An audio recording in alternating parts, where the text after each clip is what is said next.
इतिहास में इस बात के ठोस प्रमाण मौजूद हैं कि मराठा फौजों ने अपने सैन्य अभियानों के दौरान कई बड़े और अमीर हिंदू मंदिरों को भी लूटा और नुकसान पहुंचाया।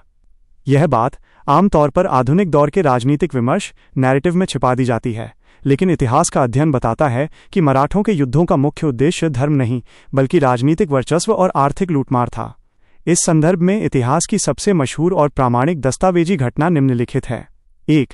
श्रृंगेरी मठ पर हमला 1791 ई। ये दक्षिण भारत में हिंदुओं का एक अत्यंत पवित्र और ऐतिहासिक स्थान श्रृंगेरी शारदा पीठम है।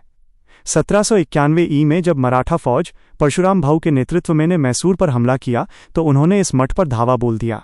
मराठा फौज ने मठ की अपार संपत्ति और खजाना लूट लिया। कई ब्राह्मण पुजारियों की बेरहमी से हत्या कर दी गई। देवी शारदा की मूर्ति को नुकसान पहुंचाया गया। दिलचस्प ऐतिहासिक मोड़।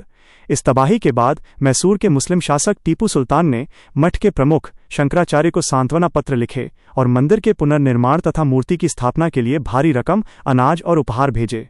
2. बंगाल और ओडिशा के मंदिर। जैसा कि हमने पहले बर्गी के हमलों का जिक्र किया, बंगाल, बिहार और ओडिशा पर हमलों के दौरान मराठा दस्तों का एकमात्र उद्देश्य दौलत इकट्ठा करना था। इन इलाकों के जिन समृद्ध मंदिरों में सोना और चांदी जमा होता था उन्हें भी निशाना बनाया गया और स्थानीय हिंदू आबादी को भी वैसा ही नुकसान पहुंचाया गया जैसा मुस्लिम आबादी को। 3.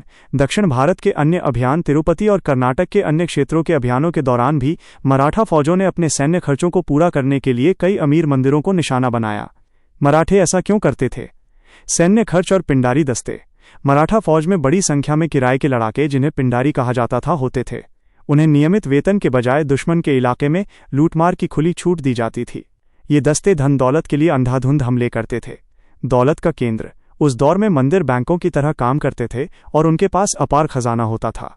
जब मराठा फौज को पैसों की जरूरत होती तो वे धर्म देखे बिना उन पर हमला कर देते थे। इतिहास का सबक। ये घटनाएं इस बात का स्पष्ट प्रमाण है कि 18वीं सदी के इतिहास को केवल हिंदू बनाम मुस्लिम के नजरिए से देखना बिल्कुल गलत है। उस दौर के शासक, चाहे वे हिंदू हों या मुस्लिम, सबसे पहले अपने हितों, सत्ता और खजाने के लिए लड़ते थे। ये घटनाएं दर्शाती हैं कि आजकल इतिहास को किस तरह अपनी मर्जी के मुताबिक तोड़ मरोड़ कर पेश किया जाता है। क्या आपको नहीं लगता कि उपमहाद्वीप के इतिहास को अक्सर बाद के दौर, खासकर अंग्रेजों के दौर में राजनीतिक उद्देश्यों के लिए जानबूझकर धार्मिक रंग देकर लिखा गया?